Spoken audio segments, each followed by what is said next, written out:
E aí, pessoal, tudo bem com vocês? Vamos dar continuidade aí ao mesmo tema, né?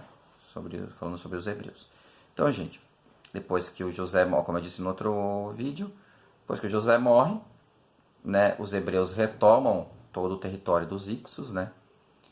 E expulsam eles do território e tornam os hebreus escravos, tá? Então, gente, nisso vai se passar muitos anos, tá? Mais ou menos 400 anos, né? Onde os hebreus continuam sendo escravos dos egípcios. É porque, gente, os egípcios entenderam que os hebreus eram aliados dos Ixos, né? Então, por isso que eles tornaram eles escravos. Então, só que aí depois desses 400 anos, surge um personagem importante que é Moisés, tá? Moisés, então, ele foi criado, na verdade, por uma filha do faraó, né? Então ele foi criado no como um nobre, tá? Como um nobre, como um egípcio. Tá? Por quê? Porque o faraó tinha pedido para matar todos os primogênitos, né, hebreus. E a mãe dele joga ele no rio, né? E aí ele é encontrado pela filha do faraó e criado como um nobre, como um filho como um príncipe, né? Então ele cresce junto com o futuro faraó, né? Como se fossem irmãos. Só que depois de um período ele começa a perceber que ele era diferente, né? E quer descobrir um pouco mais sobre sua história. E aí ele descobre que ele é hebreu, tá? E aí ele descobre, falando nisso, pessoal, cuidado com essa parte aqui, que eu não vou falar o que está escrito na Bíblia, apenas vou relatar o que aconteceu naquele período, assim, o que é tudo comprovado, tá bom? Então o Moisés, ele vai brigar então para libertar os hebreus, tá? Então é só a parte histórica, tá bom? Então ele vai brigar para libertar os hebreus, tá? Então ele vai ser o líder dessa luta, lembrando que ele foi treinado, né, muito também como um grande líder, né? Então ele sabia de estratégias militares, por exemplo, tal. E beleza. E quando ele consegue, né? Ele consegue libertar os hebreus, então, do, da escravidão, né, no Egito. E eles vão embora para a Terra Prometida, né, que é Canaã ou Israel, enfim.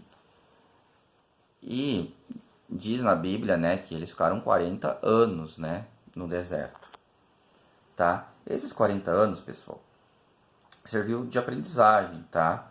Lembrando que quando eles chegaram às proximidades ali de Israel, a terra não estava sozinha, né, não estava vazia, perdão. Então eles tiveram que se preparar também para a invasão, tá? Tiveram que se preparar para a invasão. E quando eles se prepararam para a invasão, eles ficaram em torno dessa terra, ali no deserto, tá? Morando ali como seminômades ali no deserto. E aos poucos eles foram conquistando, alguns povos, como os cananeus, né, que estavam por ali, tá? E alguns outros. Foram aos poucos conquistando as cidades. Depois que Moisés morre, vem um outro líder que foi treinado por Moisés, que era Josué, né? Que foi um grande estrategista militar hebreu, tá? Então, graças a ele, então eles conseguiram entrar na Terra Prometida, né? Graças a Josué, eles entraram na Terra Prometida, conquistaram uma grande porção da Terra Prometida, mas não toda ela, tá? Os últimos a serem derrotados foram os filisteus, que aí eu vou chegar lá ainda, tá? Então, depois que Josué morre, vem o período dos juízes, tá? Esses juízes, então, eles eram líderes políticos e religiosos, tá? E o que acontece? Eles conquistam toda uma grande parte da região, só que o último desses juízes, né, a pedido até do povo, né, das pessoas, enfim, o último desses juízes que foi Samuel, ele vai declarar que precisa de um líder, de um rei, para unificar todas as tribos. Porque até então eram 12 tribos, né, de Israel. E precisava de alguém para unificá-las, né, um líder. E esse líder foi Saul, tá? Saul, então, se tornou o primeiro rei, né? Depois de Saul veio Davi, tá? Davi, então, se torna, né, o segundo rei. Vem uma prosperidade. Davi sim consegue derrotar os filisteus totalmente, né? E aí Davi, conquistando os filisteus, tem um governo muito próspero, né, em Israel, tá? E depois vem o filho dele, que é o governo de mais prosperidade, que é o Salomão, tá bom?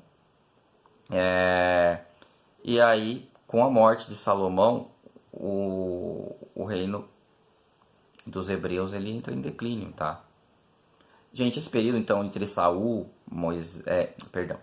entre Saul, Salomão e Davi, aliás, Davi e Salomão, né?